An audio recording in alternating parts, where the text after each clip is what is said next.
Olá, eu sou a Aline, esse é o Chave de Leitura e hoje a gente vai falar sobre as leituras concluídas no mês de fevereiro.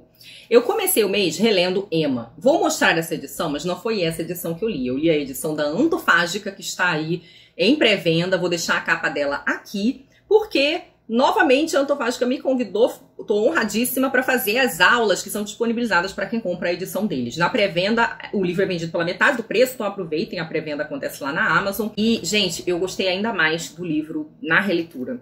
A Emma é aquela protagonista da Jane Austen, talvez mais difícil, porque ela é muito sem noção.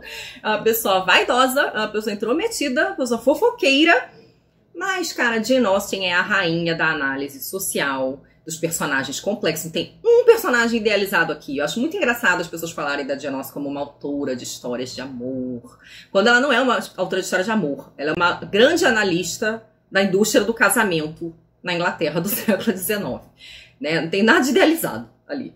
E como, na verdade, ela até vai falar de uma certa necessidade, né? As protagonistas dela vão aprendendo com a vida, que ela precisa de prudência, né? Que só paixão não vai dar conta, não, de um bom casamento, né? Então você tem que ver ali se a convivência vai dar certo, né? Tem essa questão aí financeira, que para aquela classe social ali, meio que intermediária entre a aristocracia e a classe trabalhadora, pegava mal trabalhar, então tinha que fazer, né, a maneira mais bem aceita de se manter era pelo casamento. Então ela vai fazendo essa análise social cheia de ironia, às vezes com sarcasmo.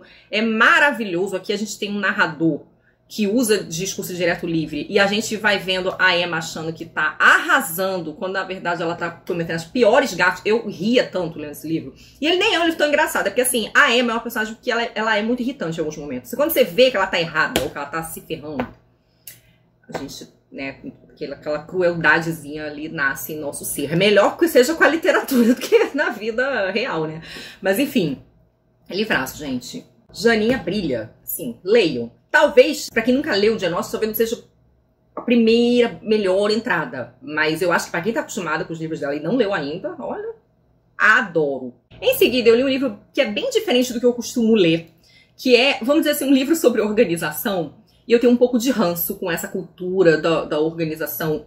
Não porque ela seja ruim em si. A organização é uma ferramenta que sempre pode nos ajudar. Mas é porque ficou quase histérico hoje em dia, né? Todo mundo acha que todos os problemas da sua vida, tô com depressão, organiza a sua vida que vai dar certo, sabe? Menos, né, gente? E o nome do livro é How to Keep House While Drowning, né? Que seria como manter a casa enquanto afunda, né? Enquanto sucumbe, enfim, algo do gênero.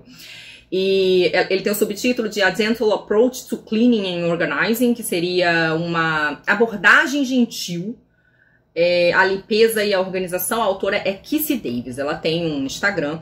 Eu vi a indicação dessa autora no Instagram, parece que ela tem um TikTok também, mas eu me recuso a entrar no TikTok. Porque chega de rede social na minha vida, gente, chega. Mas essa autora, o que eu gostei, eu esqueci quem é a pessoa, que me deixou muito triste, porque eu vi essa indicação e eu achei uma indicação valiosa. Então, de pessoas, se você está vendo esse vídeo, desculpa, me fala quem você é para eu te dar o crédito. Esse livro, ele é focado para aquela pessoa que a situação tá quase periclitante, assim, tá quase insalubre.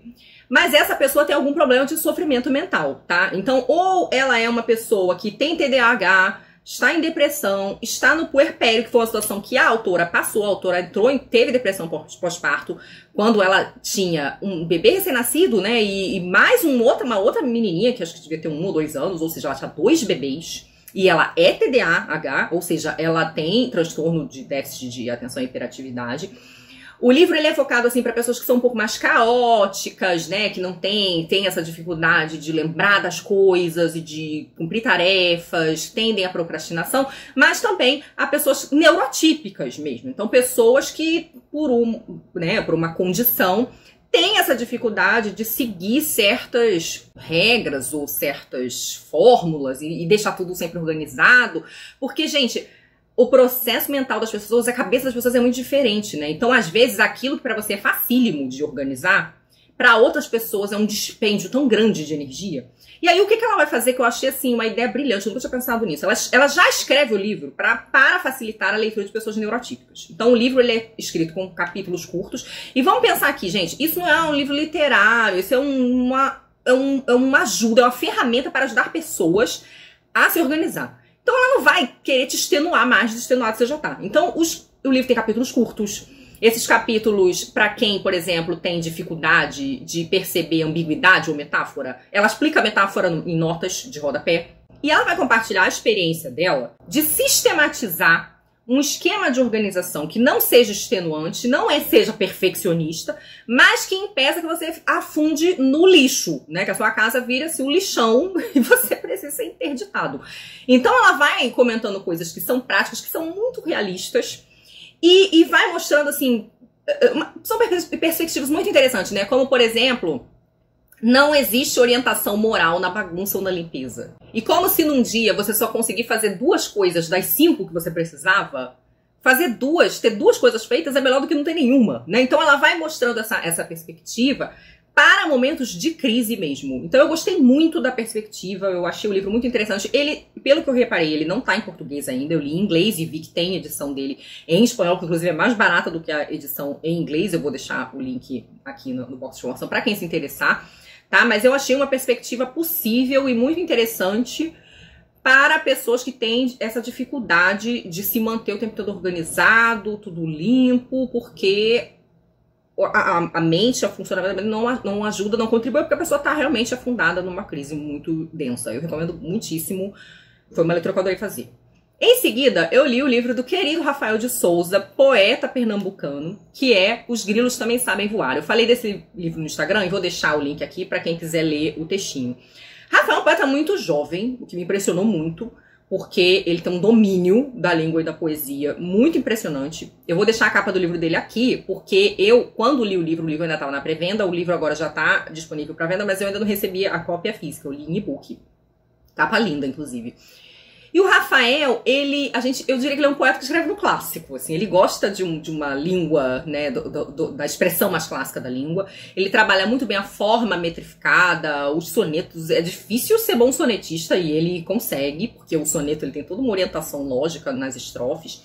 E é muito interessante, acho que o que eu mais gosto no livro dele é esse convite a uma certa calma, né? O Rafael é de uma cidadezinha chamada Pedra, e ele é um autor que fala muito da natureza, que fala muito de um certo tardar, de uma observação. A poesia dele é muito contemplativa, faz diálogo com poetas que eu adoro, como Drummond, Cecília Meirelles, Manuel Bandeira. Então, assim, foi uma poesia que eu gostei de passar meu tempo ali, sabe? Aquela coisa pra não ser lida rápida, pra você ir degustando. A própria questão formal, pra mim, tem uma relação muito intrínseca com essa questão do tempo lento, né? Porque a musicalidade, ela impõe uma marcação de tempo, mas que não é uma marcação do tempo corrido, né? Não é a fragmentação, né? Como, por exemplo, no modernismo literário. É aquele tempo quase cantado, né? Então, eu gostei muitíssimo, recomendo demais as poesias do Rafael. Em seguida, li o Americanada, Chimamanda Ngozi Adichie, esse livro maravilhoso, que é um livro que vai falar de racismo, vai falar de migração, de diferenças culturais, de assimilação, mas também de tentar preservar a sua própria identidade. Vai falar de identidade, vai falar de cabelo. Eu falei um bocado dele na última resenha que saiu. Eu adoro a Chimamanda, sempre repito que ela é uma das minhas escritoras contemporâneas favoritas. Ela trata de muitos assuntos importantes e atuais aqui, mantendo a literatura no alto, assim. Ela consegue ser uma grande criadora de cenas, de diálogos, de personagens, de arco de personagem. Tudo no livro dela é muito complexo, não é uma autora que simplifica nada, não faz concessão, e é tudo muito maravilhoso. Assim, que mulher, livro maravilhoso. Quem quiser saber um pouquinho mais, recomendo que veja a resenha, melhor. E por fim, eu li o Desnovelo, esse livro lindo da minha amiga apoiadora Renata Fiorenzano Marques. É o livro de estreia dela, é um romance. Cara, a Renata escreve tão bem. Sabe aquela autora que escreve bem, que você tem gosto de ler o livro? Que você fica, meu Deus, como é que a pessoa escreve assim, sabe? Eu queria escrever assim também. Nossa, que livro! É uma espécie de autoficção, onde ela vai falar, né, em que a personagem que tem o mesmo nome que ela vai falar do processo de desconfiar e descobrir que era adotada. E ela vai falar aí desse... É uma história de família, eu adoro bafão familiar, né? Então é uma história de família, drama, com mentiras familiares, segredos familiares, ressentimentos familiares. Mas que envolvem aí essa questão das próprias origens, né? Por que não me disseram que eu era adotada? que é o dilema da protagonista, né? Por que escondeu, né? O que estava envolvido nisso, né? Eu não sei nada, né? Você acreditar numa mentira, achar que você era mais parecida com a sua mãe que com o seu pai, ou que você puxou X característica de um do que do outro, quando na verdade você vai descobrindo que não, né? Que é uma espécie de vazio ali as suas origens, né? E isso é uma angústia que a personagem, que a Renata cria, da personagem que ela descreve muitíssimo bem, muitíssimo bem. E o livro ele vai tomando contornos um pouco mais políticos pro final, e ela faz da melhor maneira, assim. Também é outra autora aqui que não escorrega no panfleto, que não simplifica a mensagem, e é uma história densa, é uma história quase de montagem de peças, assim. A Renata é formada do jornalismo, a personagem também, então a gente vê que ela vai fazendo ali a investigação da própria história, né, e vai recolhendo esses cacos, vai reinterpretando as coisas, é um processo cuidadoso, minucioso. Eu amei o livro, gente, amei, sério, leiam Desnovelo, que saiu pela editora Reformatório. Renatinha arrasou demais, parabéns, minha amiga. E é isso, então, essas foram as leituras de fevereiro. Me digam aí se vocês já leram algumas dessas coisas, e o que vocês acharam, se vocês gostaram. E comentem também aí o que vocês leram, o que vocês recomendam aí pra mim, pra nossa comunidade. Um beijo grande em todos e muito obrigada tanto pela audiência quanto pelo apoio da galera que me ajuda a realizar esse trabalho. Beijocas, tchau!